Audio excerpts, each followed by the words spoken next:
أما بعد فأعوذ بالله من الشيطان الرجيم فستذكرون ما أقول لكم وأفوض أمري إلى الله إن الله بصير بالعباد فوقاه الله سيئات ما مكروا وحاق بآل فرعون سوء العذاب.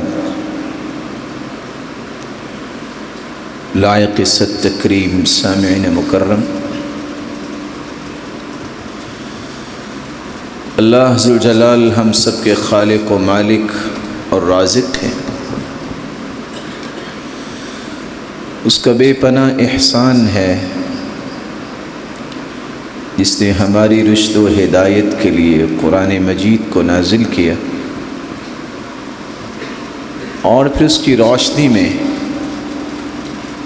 تربیت کرنے کے لیے کائنات کی سب سے اعلیٰ ہستی محمد الرسول اللہ صلی اللہ علیہ وسلم کو ہمارے لیے ہادی و مرشد بنا کے بھیجا۔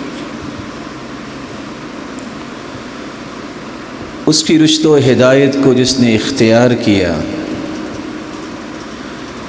وہ کائنات کی سب سے مبارک ہستیاں قرار پائیں، بلکہ مالک الملک نے ان ہستیوں کے ایمان کو مقیاس اور معیار قرار دیا قیامت تک آنے والے لوگوں کے لیے۔ ان ہستیوں کی تربیت رسول اللہ صلی اللہ علیہ وسلم نے کن اصولوں کی روشنی میں کی؟ ان اصولوں میں سے ایک اصول یہ تھا کہ آپ صلی اللہ علیہ وسلم نے انہیں دنیا کے جملہ فتنوں سے بچنے کے لیے اور جملہ برائیوں سے محفوظ رہنے کے لیے اور جملہ بیماریوں سے محفوظ رہنے کے لیے ان کو اصول سمجھائے تھے۔ جس طرح دشمن سے بچاؤ کے لیے میدان میں اترنے والے ڈھال استعمال کرتے ہیں کہ دشمن کا کوئی وار ان تک نہ پہنچے، رسول اللہ صلی اللہ علیہ وسلم نے بھی انہیں ایسے اعمال سکھائے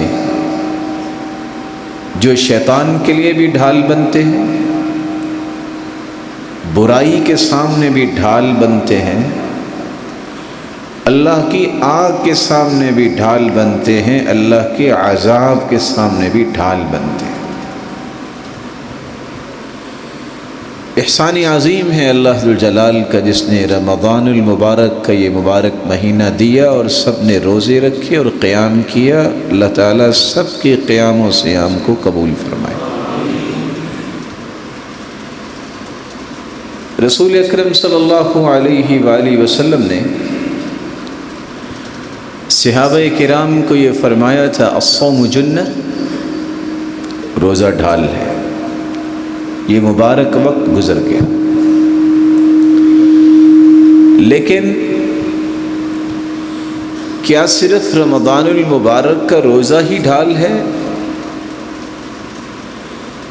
آج بھی وقت ہے کہ ہم اس بات کو سمجھیں۔ اگر کوئی اپنی قلبی تربیت کرنا چاہتا ہے، دل کو اس قدر ملائم کرنا چاہتا ہے کہ سال کے ہر دن اس کا دل اللہ کے ہاں ایک پیارا دل بن جائے، تو اسے چاہیے کہ وہ ایام بیز کے روزوں کا اہتمام کرے، کیونکہ رسول اللہ صلی اللہ علیہ وسلم نے فرمایا جو چاند کے 13، 14 اور 15 ایام بیز کے روزے رکھتا ہے یذهبن وحر الصدر، اگر کوئی شخص کوشش کے باوجود بھی اپنے دل میں کینہ، بغض، حسد، عناد، عصبیت، تعصب، غصہ نہیں دور کر سکتا تو ان 3 روزوں کا اہتمام کرے، اللہ ذوالجلال کی توفیق سے یہ 3 روزے اس کے دل کی ایک ایک علائش کو کرید کے صاف کرتے ہیں۔ رسول اللہ صلی اللہ علیہ وسلم نے اس کی حدیث کے اندر روزے کو حصن حصین کہا ہے، وَهُوَ حِصْنٌ مِّنْ حُصُونِ الْمُؤْمِنِ۔ مومن اپنے آپ کو روزہ رکھنے کے ساتھ قلعے میں لے جاتا ہے جہاں دشمن نہیں پہنچتا، اور انسان کا سب سے بڑا دشمن شیطان ہے، جو اسے ہر وقت ہی دین اور اللہ ذوالجلال کی رحمت سے دور کرنے کی پلاننگ کرتا ہے۔ آپ صلی اللہ علیہ وآلہ وسلم نے اس لیے صحابہ کرام کو یہ توجہ دلائی تھی، اور امید واثق ہے کہ اس پر بھی کتنے خوش نصیب لوگوں نے عمل کیا ہوگا۔ اور وہ توجہ کیا تھی؟ من صام رمضان ثم اتبعه 6 من شوال كان كصيام الدهر۔ جو رمضان کے بعد 6 روزے شوال میں بھی رکھ لیتا ہے، گویا کہ اس نے سارا سال ہی روزے رکھے۔ دوسری روایت میں آتا ہے والحسنة بعشر امثالها، جب رمضان المبارک کے روزے رکھے تو گویا کہ 10 مہینوں کے روزے ہوئے، اور 6 روزے جو شوال کے ہیں، ایک روزہ گویا کہ 10 روزوں کے برابر، تو 2 مہینوں کے روزے یہ ہوئے۔ اور آپ صلی اللہ علیہ وسلم کے اس فرمان کی روشنی میں علماء یہ کہتے ہیں یہ من تبعیضیہ ہے، اگر کوئی عید کے بعد نہیں رکھ سکا تو شوال کے اندر کسی وقت بھی وہ رکھ سکتا ہے۔ رسول اللہ صلی اللہ علیہ وآلہ وسلم نے حدیث کے اندر 2 الفاظ اور بھی استعمال کیے ہیں، جنۃ من النار وجنۃ من عذاب اللہ۔ جس طرح لڑائی کے موقع پہ انسان دشمن سے بچنے کے لیے ڈھال استعمال کرتا ہے،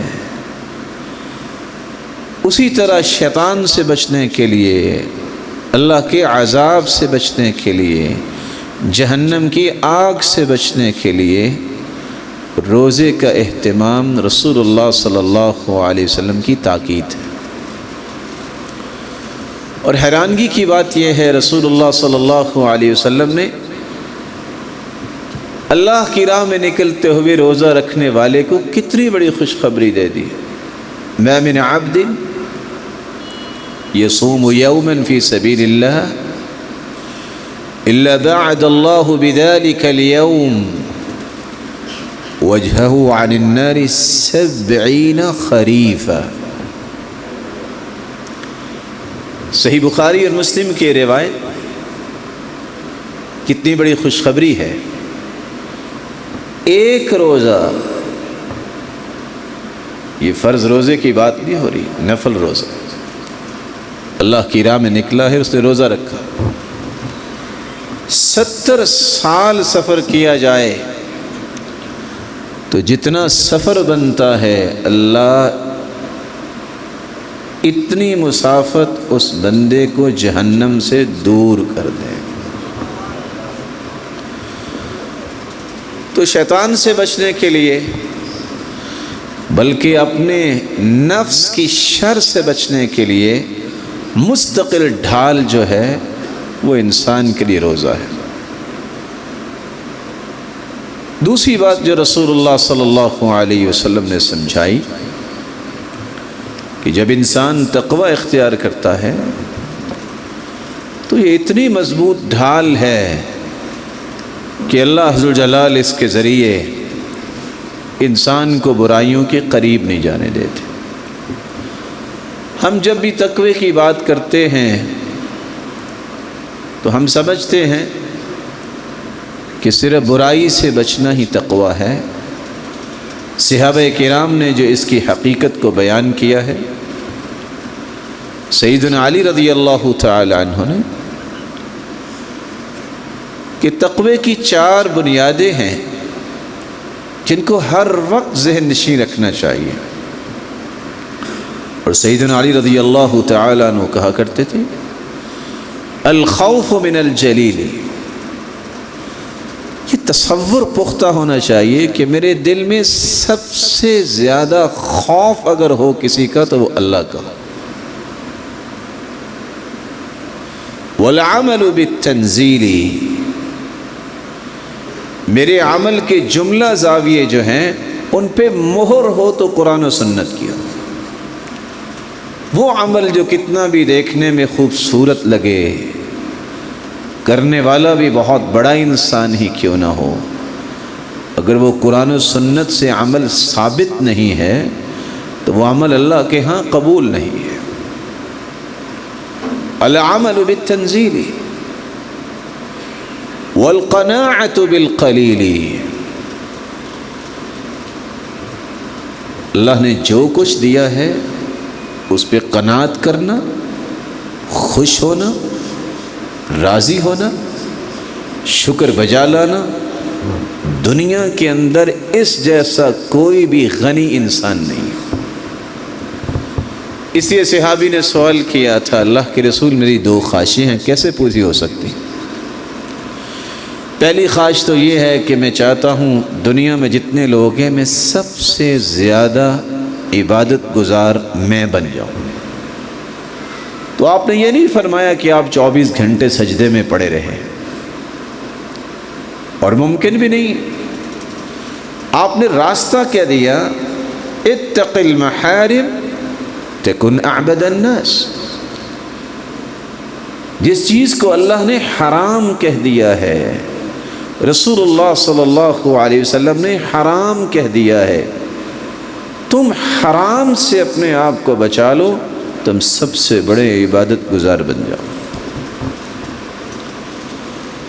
اللہ کے رسول میری ایک اور بھی خواہش ہے صلی اللہ علیہ وسلم۔ کون سی خواہش ہے؟ میرا جی چاہتا ہے کہ دنیا میں سب سے امیر بھی میں ہی بنوں۔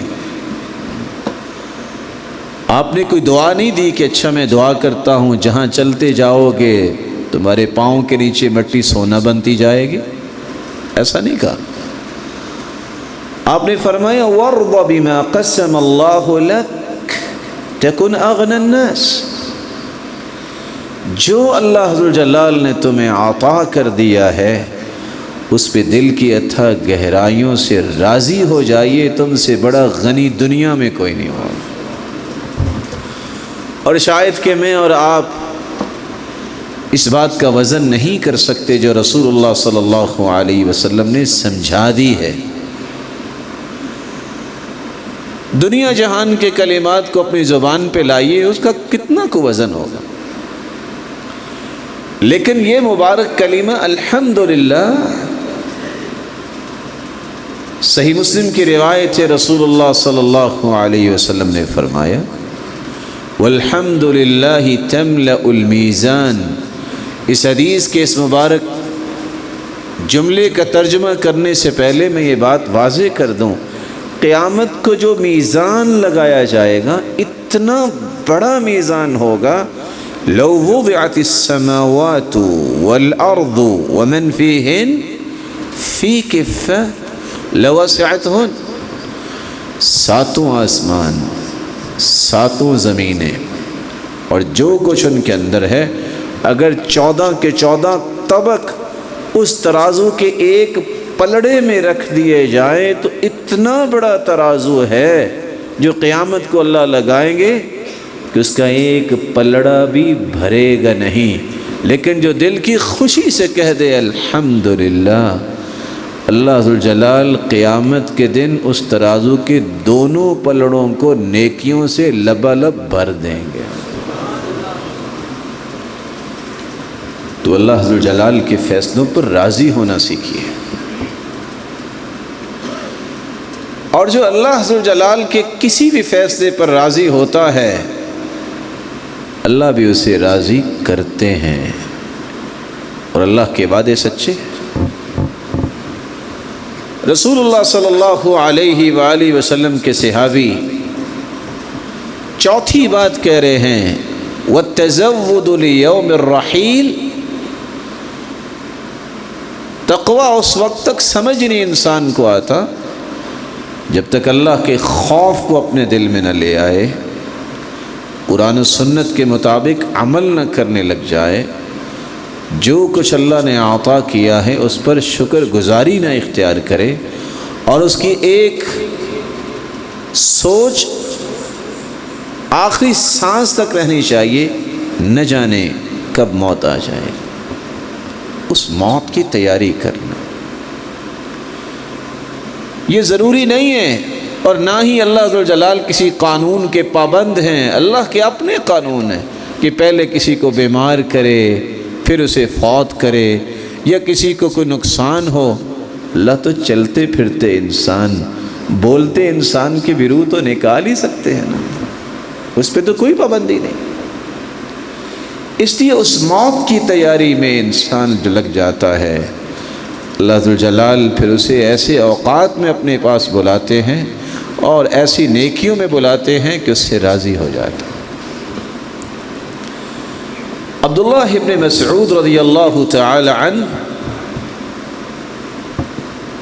تقوی کے بارے میں ایک بات یہ کہتے ہوئے نظر آتے ہیں کہ اتقوا اللہ حق تقاتہ، تقوی کا حق ادا کرنا یہ ہے ان یطاع فلا یعصى، کبھی اللہ کی نافرمانی کے بارے میں سوچ بھی نہ بنائیے، اس کی اطاعت کو بجا لائیے۔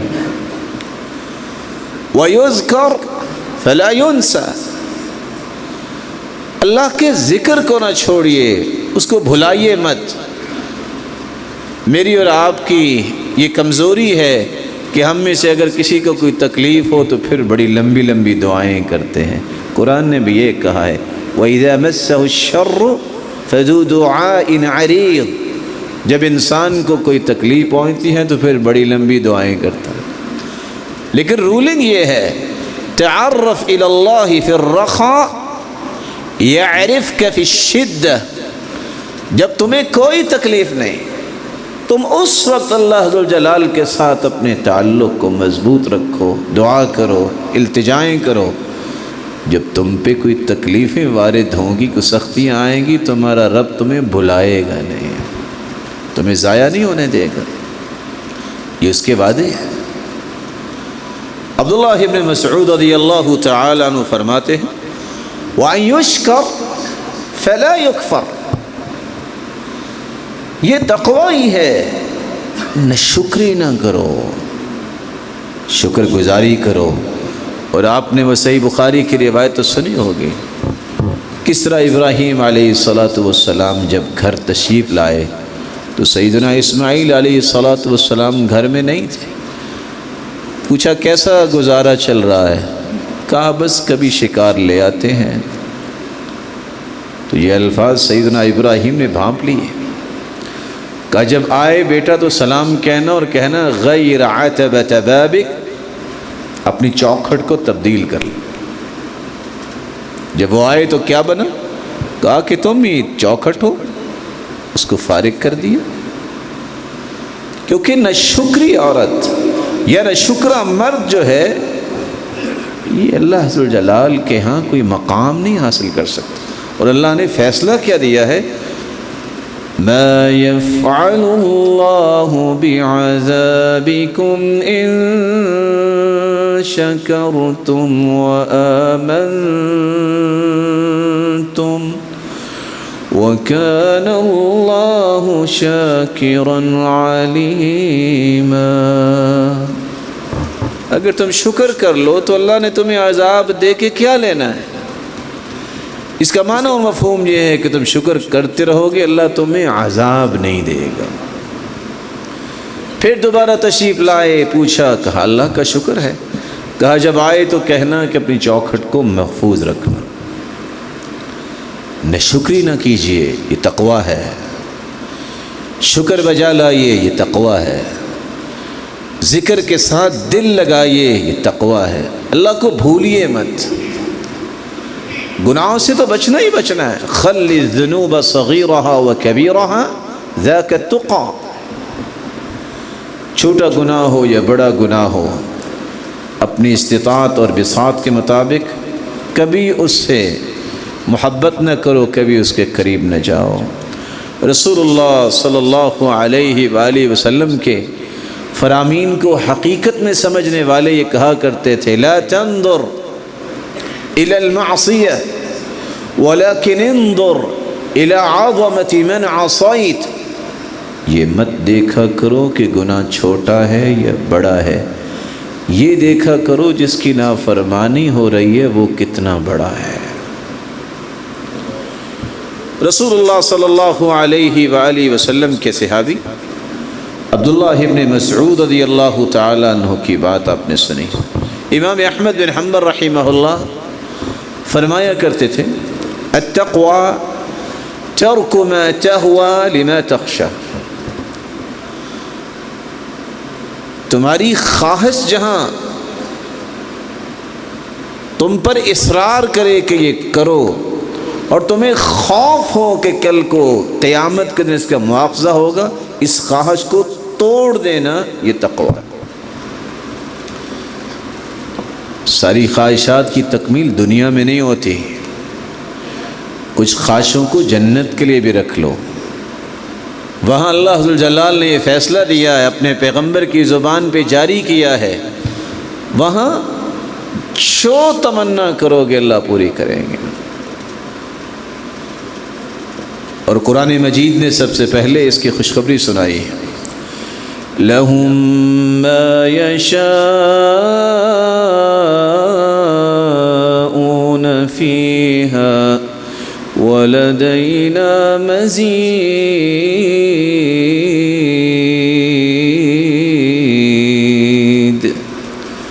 جنت میں ایک تو وہ ملے گا جو وہ چاہیں گے، اور اس پر مستزاد اللہ کا دیدار نصیب ہوگا۔ اللہ ذوالجلال ہم سب کو اس کا مستحق بنائے۔ سلف میں سے ابراہیم کہا کرتے تھے ایاکم والکبر ایاکم والاعجاب بالاعمال، روزے رکھے، قیام کیا، کوئی بھی نیکی کی، بڑے سے بڑا عمل صالح اختیار کیا، تکبر نہ کیجیے، اس سے اعمال ضائع ہو جاتے۔ اعجاب نہ کیجیے گا کہ میرے جیسا کسی نے عمل نہیں کیا، اس لیے رسول اللہ صلی اللہ علیہ وسلم نے فرمایا لو لم تکونوا تذنبون، اگر تم زندگی میں کوئی گناہ کرو ہی نہ، لخفت ما هو علیکم اکبر من ذلک، مجھے ڈر ہے کہ تم اس سے بڑے گناہ میں پھنس جاؤ گے، اور وہ کون سا گناہ ہے؟ العجب، العجب، تم یہ نہ کہیں سمجھنے لگ جاؤ کہ میرے جیسا ہے ہی کوئی نہیں، یہ اس سے بھی بڑا گناہ ہے۔ انظروا الی من دونکم ولا تنظروا الی من فوقکم، تقوی یہ ہے کہ آپ دنیاوی اعتبار سے اپنے سے نچلے کو دیکھا کرو، اوپر والے کو نہ دیکھو، لیکن اوپر والے کو دیکھنا ہے تو دینی اعتبار سے دیکھو، مجھ سے کون دین میں بلند ہے، مجھے بھی اس سے اچھا بننا ہے۔ وَمَنْ ذَلَّلَ نَفْسَهُ رَفَعَهُ مَوْلَاهُ وَمَنْ خَضَعَ لَهُ أَعَزَّهُ، جو اللہ ذوالجلال کے سامنے اپنے آپ کو گرا لیتا ہے اللہ اسے اتنا ہی بلند کرتا ہے، اور اللہ ذوالجلال کے سامنے جو تواضع اختیار کرتا ہے اللہ ذوالجلال اتنا ہی اس کی عزت میں اضافہ کرتے ہیں۔ وَمَنِ اتَّقَاهُ وَقَاهُ، اور جو تقوی اختیار کرتا ہے اللہ ذوالجلال بھی اسے دنیا کے جھنجھٹوں سے بھی بچاتے ہیں، برائیوں سے بھی بچاتے ہیں، اور اپنی ناراضگی سے بھی بچاتے ہیں، اور قیامت کو جہنم اور عذاب سے بھی بچا دیں گے۔ وَمَنْ أَطَاعَهُ أَنْجَاهُ وَمَنْ أَقْبَلَ إِلَيْهِ أَرْضَاهُ، جس نے اطاعت کو اپنا تھیم بنا لیا اللہ ذوالجلال اسے نجات دے دیں گے، اور جو اللہ کی طرف متوجہ ہو گیا اللہ ذوالجلال اسے راضی کر دیں گے۔ وَمَنْ تَوَكَّلَ عَلَيْهِ كَفَاهُ، جو اس پر توکل کر لے گا اللہ اسے کافی ہو جائیں گے۔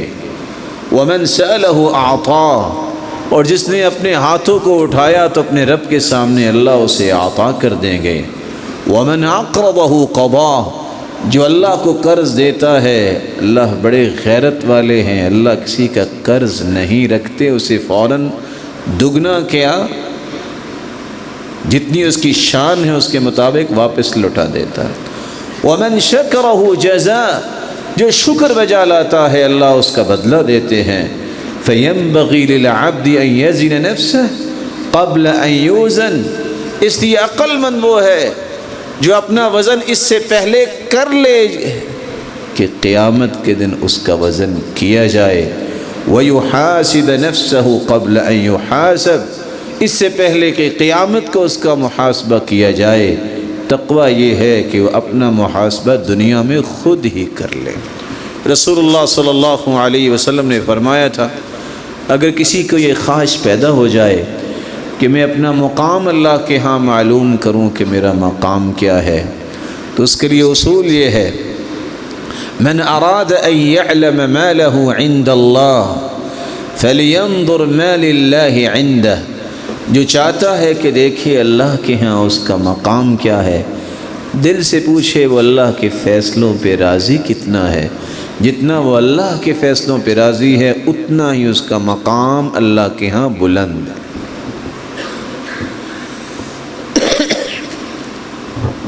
دنیا کے اندر فتنوں سے بچنے کی ایک ڈھال تیسری یہ بھی ہے، برائیوں سے بھی انسان بچتا ہے، فتنوں اور گناہوں سے بھی بچتا ہے، جس کی رہنمائی رسول اللہ صلی اللہ علیہ وسلم نے دی کہ تم جماعت کے ساتھ وابستہ ہو جاؤ۔ اب یہ ایک ایسا جملہ ہے جہاں ہر شخص سوچنے لگ جاتا ہے، جماعت کے ساتھ؟ رسول اللہ صلی اللہ علیہ وآلہ وسلم نے 5 کلمات دنیا کو تحفے کے طور پہ عطا کیے ہیں۔ فرمایا البرکۃ فی جماعہ، بابرکت زندگی چاہتے ہو تو جماعت بن کے رہو، مل کے، اتحاد سے، احترام سے، محبت سے رہو۔ ید اللہ مع الجماعہ، مل جل کے رہو گے تو اللہ ذو الجلال کا ہاتھ تمہارے ساتھ رہے۔ فإن ید اللہ علی الجماعہ، جب تم اتحاد، اتفاق اور محبت سے رہو گے، احترام سے رہو گے، جماعت بن کے رہو گے، تو صرف ساتھ ہی نہیں، اللہ ذو الجلال کا ہاتھ جو ہے تم پہ ہوگا۔ اور حیرانگی کی بات یہ ہے، رسول اللہ صلی اللہ علیہ وسلم نے یہ لفظ جو امت کو عطا کر دیے ہیں، من اراد، جو شخص اس بات کا ارادہ کرتا ہے، بحبوحۃ الجنہ فلیلزم الجماعہ، اگر تمہیں جنت کا اعلیٰ مقام چاہیے تو تمہیں جماعت بن کے رہنا۔ جماعت بن کے کیسے رہے گا؟ امام شاطبی رحمہ اللہ فرماتے ہیں کہ یہ جو اللہ کے رسول صلی اللہ علیہ وسلم نے جماعت کی بات کی، اس سے مراد ہے صحابہ کا جو منہج ہے اسے اختیار کیا۔ امام بغوی رحمۃ اللہ علیہ فرماتے ہیں کہ جماعت سے مراد یہ ہے اہل الفقہ والعلم، علم والے، بصیرت اور حکمت والے لوگ جن کے پاس علم و دانش ہے، ان کے ساتھ جڑ جانا یہ جماعت ہے۔ اور امام ابن حجر اسقلانی نے بھی یہی کہا ہے، الجماعت ہم اہل العلم۔ امام ابن بطال فرماتے ہیں ہم اہل الحل والعقد، ایسے قابل لوگ جن کو اللہ نے علم و عمل کی صلاحیت سے نوازا ہے، وہ دنیا کے جتنے بھی مسائل ہیں ان کی گتھیاں سلجھانے کی صلاحیت رکھتے ہیں اور معاشرے کے اندر خیر کو نافذ کرنے کی قوت رکھتے ہیں۔ ایسے لوگوں کے ساتھ ملنا اور زندگی گزارنا یہ جماعت ہے۔ اور عبداللہ ابن مسعود رضی اللہ تعالیٰ عنہ نے 2 باتیں بیان کی، الجماعت ما وافق الحق، جماعت یہ ہے جو چیز حق کے موافق ہو۔ حق کیا ہے؟ قرآن، حق کیا ہے؟ اللہ کے رسول کا فرمان۔ تو جو کتاب و سنت کے مطابق بات ہو، جو کتاب و سنت کے مطابق بات کرنے والے ہوں، ان کے ساتھ جڑ کے زندگی گزارنا یہ جماعت۔ اور عبداللہ ابن مسعود رضی اللہ تعالی عنہ ہی فرماتے ہیں الجماعت ما وافق طاعت اللہ، اللہ کی اطاعت میں زندگی گزارنا، اللہ کی اطاعت میں زندگی گزارنے والوں کا ساتھ اختیار کرنا یہ جماعت ہے۔ اس لیے رسول اللہ صلی اللہ علیہ وسلم کا فرمان جو مختلف الفاظ سے ہم تک پہنچا ہے، افترقت النصارى على 71 فرقة كلها في النار الا واحدة،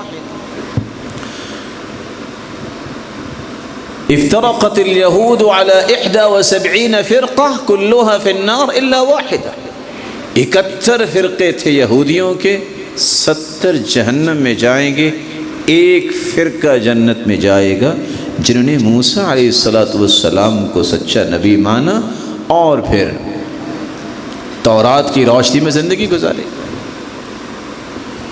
وافترقت النصارى على 72 فرقة كلها في النار الا واحدة، عیسائیوں کے 72 فرقے ہوئے، 71 جہنم میں جائیں گے، ایک جنت میں جائے گا جنہوں نے عیسیٰ علیہ السلام کو اللہ کا پیغمبر مانا اور انجیل کی روشنی میں زندگی گزاری۔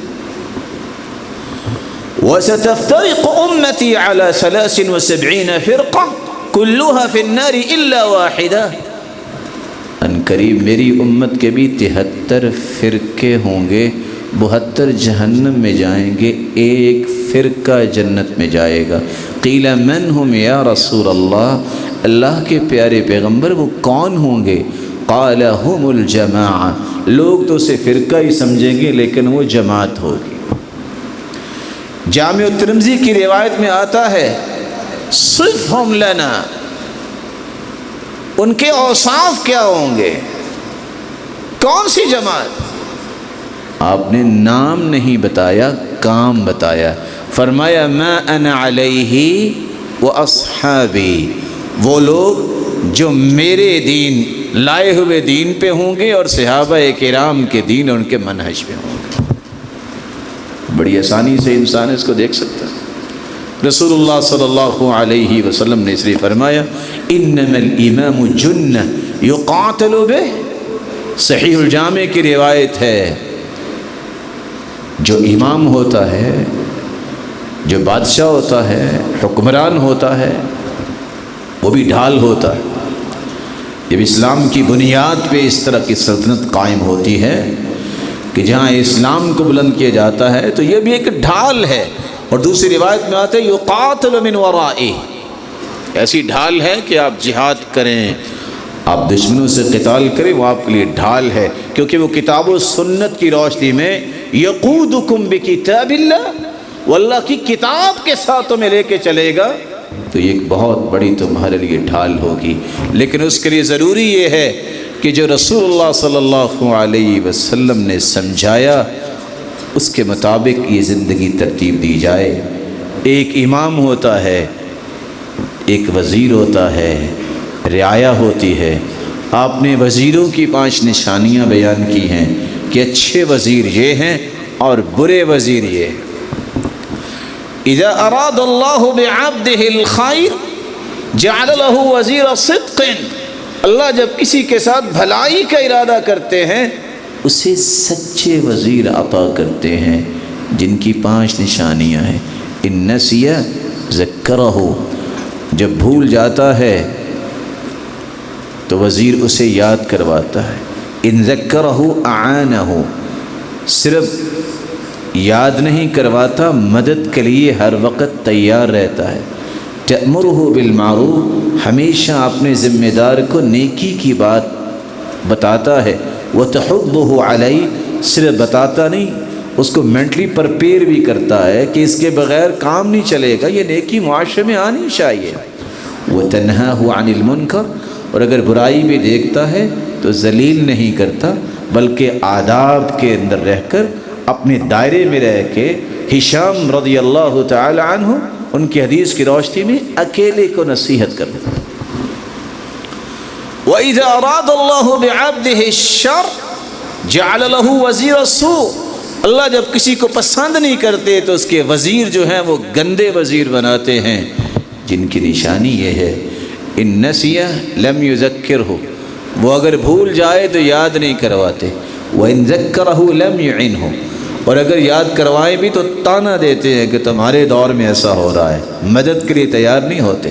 تأمرہ بالمنکر، ہمیشہ برائی کی بات یہ اس کو سکھاتے ہیں، وتحضہ علیہ، اسے برائی پر ہی تیار کرتے ہیں، اور پانچویں الفاظ فرمائے اسے پاگل کرنے میں کوئی کمی نہیں کرتے، اس کو پھر سمجھ ہی نہیں آتی بیچارے کو کہ میں نے کرنا کیا ہے اور مجھے کیا کرنا چاہیے۔ رسول اللہ صلی اللہ علیہ وآلہ وسلم نے اس لیے فرمایا تھا کہ جو برے وزیروں سے بچ گیا گویا کہ یہ بھی اس کے لیے ڈھال ہے، وَمَنْ وُقِيَ شَرَّهَا فَقَدْ وُقِي، سمجھ لو اس شخص کو اللہ نے بہت سارے گناہوں سے بھی بچا لیا، برائی سے ہی بچا لیا، ندامت اور شرمندگی سے ہی بچا لیا۔ اللہ ذوالجلال ہمیں ان باتوں کی سمجھ عطا فرمائے اور ہمیں ایسے اعمال اختیار کرنے کی توفیق دے جو ہمارے لیے ڈھال بنے، صرف رمضان میں نہیں، سارا سال ہم برائیوں سے، شیطان سے اور اسی طرح اللہ کی نافرمانیوں سے محفوظ ہو جائیں۔ وآخر دعوانا الحمدللہ۔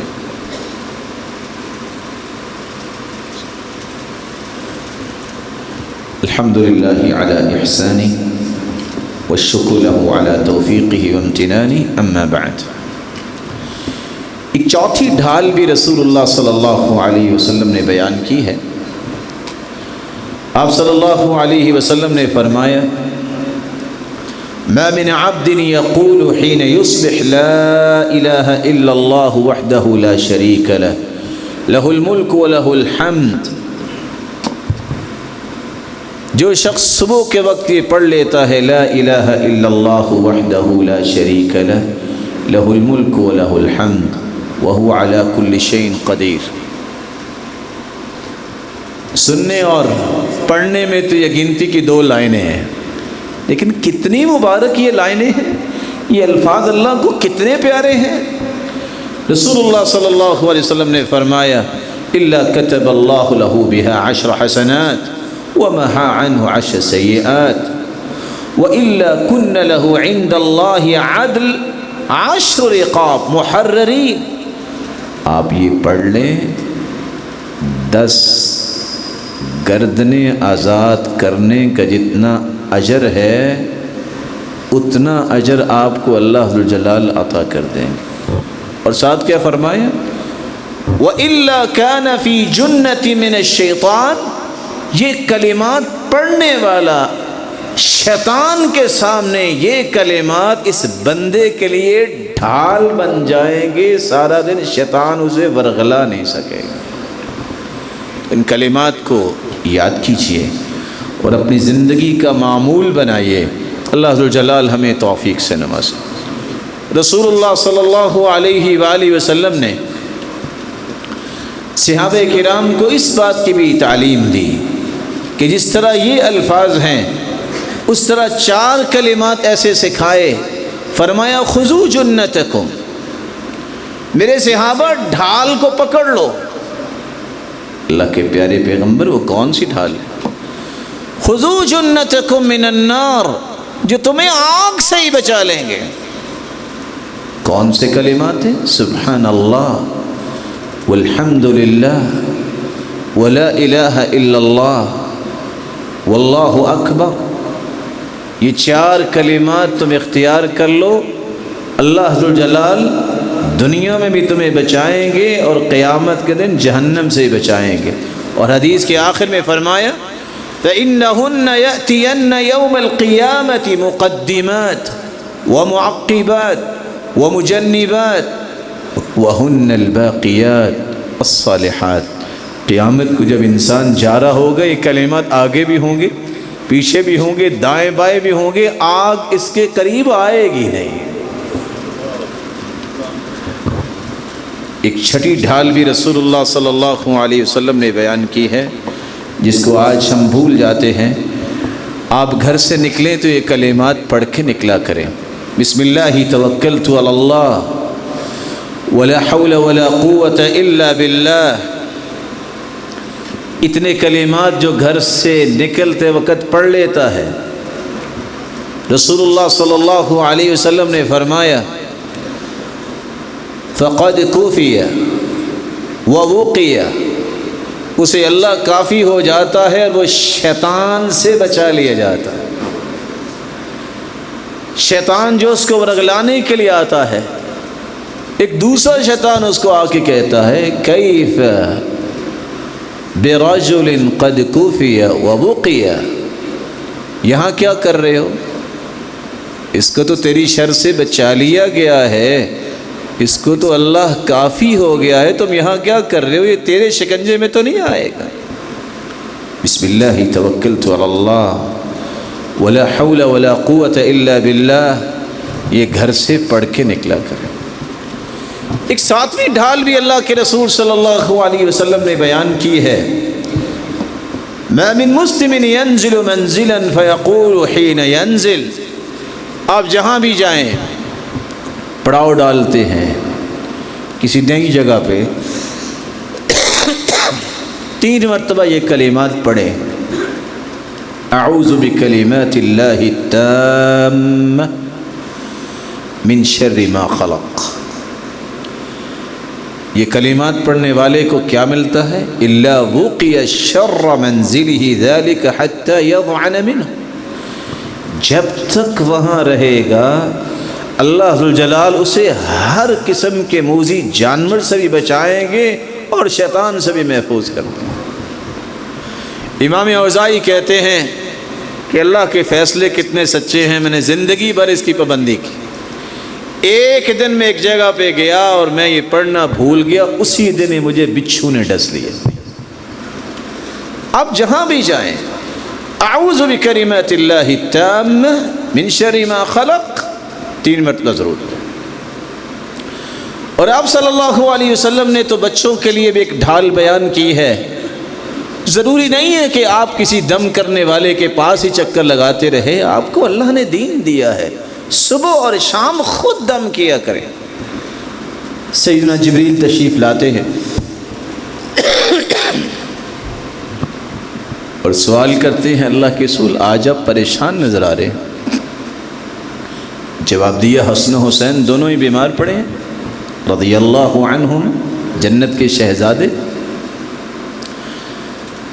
تو جبریل امین نے فرمایا آپ ان کو دم کیجئے، اعیذکما بکلمات اللہ التامہ من کل شیطان وہامہ ومن کل عین لامہ۔ یہی دم ابراہیم علیہ السلام اپنے بچوں کو کیا کرتے تھے، یہی کلمات پڑھ کے رسول اللہ صلی اللہ علیہ وسلم نے دم کیا، فقام یلعبان، دونوں ہی یہ شہزادے اٹھے اور کھیلنے لگ گئے۔ اپنے بچوں کو دم کیا کرے، لوگوں کی نظر بد سے ڈھال ہیں یہ کلمات۔ والعین حق، نظر بد حق ہے، بلکہ حدیث کے الفاظ لو کان شیء سابق القدر لسبقہ العین، اگر کوئی سبقت لے جانے والی چیز تقدیر پہ ہوتی تو وہ نظر بد ہوتی۔ اور صحیح الجامع کی روایت کا تو یہ اشارہ ہے، اللہ کے رسول صلی اللہ علیہ وسلم نے فرمایا قیامت کے نزدیک مرد، انسان اور اونٹ اکثر قبر میں جائیں گے تو نظر بد کی وجہ سے جائیں گے۔ یہ بچے یہ اللہ کی طرف سے بہت بڑا تحفہ ہے، ان پھولوں کی حفاظت کرنے کے لیے کلمات یاد کیجئے، یہ ڈھال ہے ہر قسم کی نظر بد سے، یہ ڈھال ہر قسم کی ان کو کوئی پریشانی لاحق ہو۔ رسول اللہ صلی اللہ علیہ وسلم کو جبریل نے ایک اور دعا بھی سکھائی تھی، جب آپ خود بیمار ہوئے آ کے کہتے ہیں یا محمد اشتکیت، اللہ کے پیارے پیغمبر آپ بیمار ہیں؟ فقلت له نعم، تو اللہ کے رسول فرماتے جی ہاں، کہا مجھے اللہ نے اس لیے بھیجا ہے بسم اللہ ارقیک من کل شیء یؤذیک من شر کل نفس او عین حاسد بسم اللہ ارقیک واللہ یشفیک۔ اس کو دم جبریل کہا گیا۔ یہ الفاظ پڑھ کے جبریل امین علیہ الصلوۃ والسلام نے اللہ کے رسول کو سکھایا بھی دم کی اور آپ ٹھیک ہو گئے۔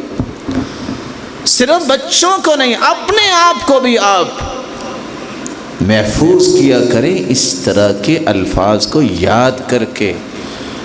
کوئی بیٹا، کوئی بیٹی، گھر والے کوئی بیمار ہو، ان کو دم کیا کریں۔ رسول اکرم صلی اللہ علیہ وآلہ وسلم نے یہ سکھایا ہے نا۔ جسم میں کہیں بھی درد ہو، صحابی کہتے ہیں جب سے مسلمان ہوا اللہ کے رسول یہ درد نہیں جا رہی۔ آپ نے فرمایا جہاں درد ہو رہی ہے ہاتھ رکھ کے یہ دعا کرو، اعوذ بعزت اللہ وقدرتہ من شر ما اجد واحاذر۔ صحابی کہتے ہیں میں نے دم کیا دوبارہ پھر درد نہیں ہوئی، لیکن یاد رکھنا یہ یقین کی بات ہے، جتنا یقین مضبوط ہوگا اس پر اتنا ہی آپ اس کا اثر محسوس کریں۔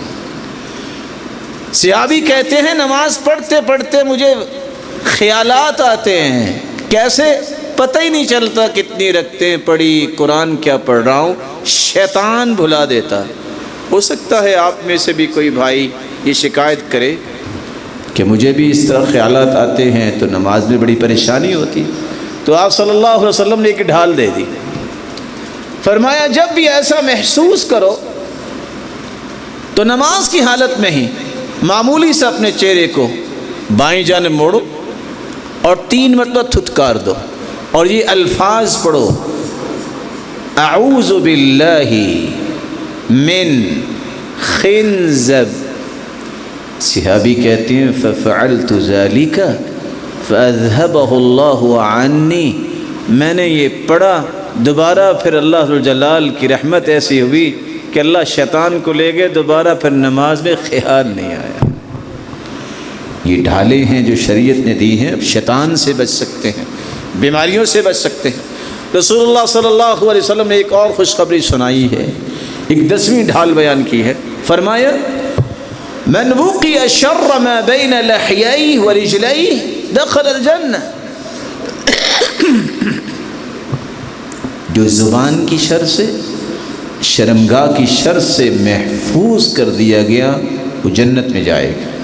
اور دوسری روایت میں آتا ہے اثنتان من وقاہ اللہ شرہما دخل الجنہ، 2 ایسی چیزیں ہیں جس سے اللہ ذوالجلال نے اسے بچا دیا وہ جنت میں جائے گا، زبان کی برائی سے اور شرمگاہ کی برائی سے۔ اپنی زبانوں کو نرم و ملائم کیجیے۔ کچھ نہیں ہوتا اگر آپ کو کسی نے کچھ برا کہہ دیا، گالی دے دی، اس کا ہی نقصان ہے، آپ کا کچھ نہیں بگڑا۔ یقین مانی آپ اپنی زبان کو اگر کنٹرول کر لے تو دنیا کی آدھی بیماریاں جو وہ ختم ہو جائیں، برداشت ختم ہو گئی ہیں۔ حالانکہ رسول اللہ صلی اللہ علیہ وآلہ وسلم کے صحابی سیدنا علی کہتے ہیں من لانت کلمتہ وجبت محبتہ، جس کی زبان نرم بن جائے اللہ اس بندے کی محبت جو ہے دنیا کے دلوں میں بھر دیتے ہیں۔ اپنی زبان کا استعمال غلط نہ کریں۔ ہو سکتا ہے آپ کو غصہ ہے، ہو سکتا ہے آپ بڑے پریشان ہوں، تو اس زبان کا استعمال صحیح کر لیں۔ استغفر اللہ، لا الہ الا اللہ، لا حول ولا قوت الا باللہ، یہ بھی کلمات ہیں۔ اگر آپ گالی دیں گے، کوئی جواب دیں گے تو کیا ملے گا؟ کیونکہ آپ اللہ کے پیارے بننا چاہتے ہیں نا، تو پیارے لوگ کیسے ہوتے ہیں؟ یحییٰ بن معاذ جیسے، جب اس کو بھی گالی دی تھی کسی نے تو انہوں نے مسکرا کے دکھا دیا، کہا تم جواب کیوں نہیں دے رہے، بزدلی دکھا رہے ہو۔ اور یاد رکھنا اکثر لڑائیاں، فساد جو معاشرے میں خون ریزی ہوتی ہے، بس اوقات انسان خود نہیں چاہتا، رائٹ لیفٹ والے اس سے یہ کام کرواتے ہیں۔ کسی کے پیچھے مت لگیے، لائی لگ انسان کی کوئی قیمت نہیں ہے۔ اسی رسول اللہ صلی اللہ علیہ وسلم نے فرمایا لا تکونوا اما، لائی لگ نہ بنو، وطنوا انفسکم، اپنا کوئی منہج بناؤ، یہ میرا منہج ہے، میں نے اس کے مطابق زندگی گزارنی ہے۔ سیدنا یحییٰ بن معاذ سے جب کہنے والے نے کہا تم بزدل ہو، جواب کیوں نہیں دے رہے، وہ پھر مسکرائے اور کہتے ہیں فَلِمَاذَا تَعَلَّمْتُ إِذَنْ اوے اگر میں نے گالی کا جواب گالی سے ہی دینا ہے تو پھر میں نے دین کیوں پڑھا؟ میں نے علم کیوں سیکھا؟ علم سیکھنے کے بعد تو یہ کام نہیں ہوتے۔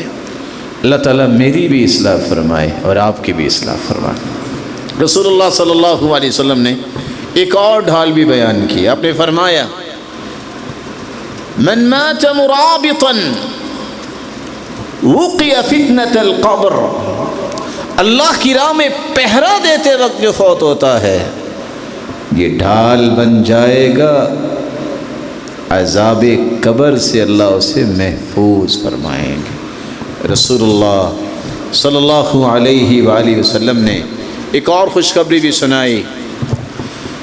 خوشخبری یہ ہے لا يموت لأحد من المسلمين ثلاثة من الولد فيحتسبهم إلا كانوا له جنة من النار۔ کسی کے 3 بچے فوت ہو گئے، ابھی بالغ نہیں ہوئے تھے، صبر بھی کرتا ہے اور اجر کی امید بھی رکھتا ہے۔ 2 چیزیں، صبر، برداشت اور اجر کی امید۔ تو آپ صلی اللہ علیہ وسلم نے فرمایا جہنم کے سامنے یہ ڈھال بن کے کھڑے ہو جائیں گے، والدین کو جہنم نہیں جانے دیں گے۔ ایک عورت آ کے کہتی ہے یا رسول اللہ 3 تو نہیں، میرے 2 بچے فوت ہوئے ہیں۔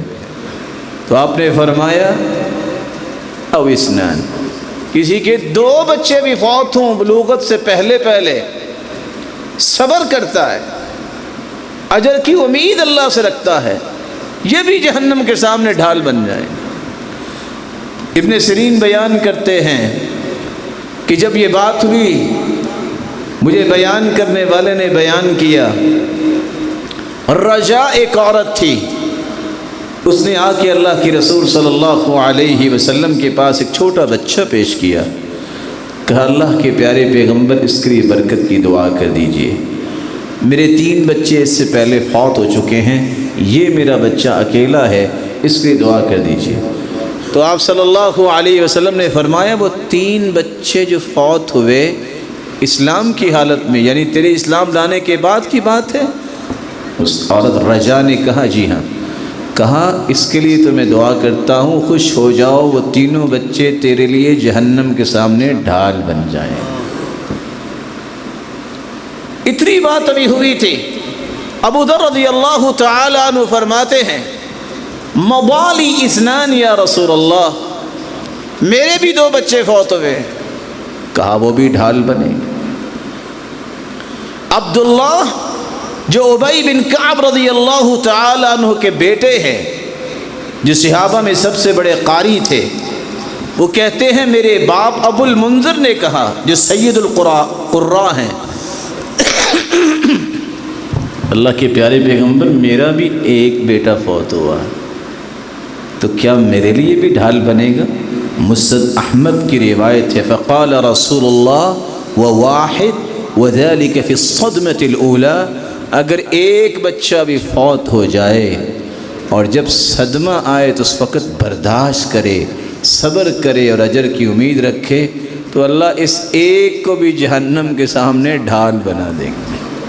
اور آپ صلی اللہ علیہ وسلم نے فرمایا ما من مسلم يموت يوم الجمعة او ليلة الجمعة الا وقاه الله فتنة القبر، اللہ ذو الجلال جس کو جمعے کے دن موت دے، یہ جمعے کی رات کو کسی کو موت آتی ہے تو اس کے لیے بھی ایک وعدہ ہے، یہ موت کوئی معمولی نہیں ہوگی، اللہ اسے عذاب قبر سے محفوظ فرما دیں گے۔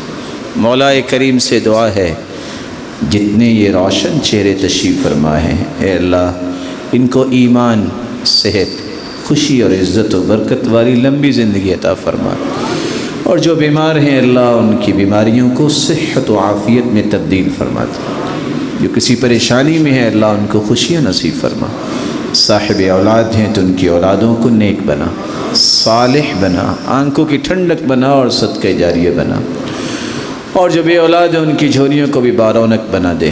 مولا کریم جو صاحب مال ہیں ان کے مال میں برکت فرما، اور شریروں کی شرارت اور حاسدوں کے حسد سے بچا، اور بے روزگار کو بھی تونگر بنا دے۔ الہ العالمین جو مقروض ہیں ان کے غیبی خزانوں سے مدد فرما، مولا کریم جو دنیا سے جا چکے ہیں ان کو کروٹ کروٹ رحمتوں سے نواز، الہ العالمین جتنے تیرے گھر میں تشریف فرمائے ان سب کو جنت الفردوس میں بھی جمع فرما، اپنے محبوب کا ساتھ نصیب فرما اور اپنے دیدار کا مستحق بنا۔ وآخر دعوانا الحمدللہ۔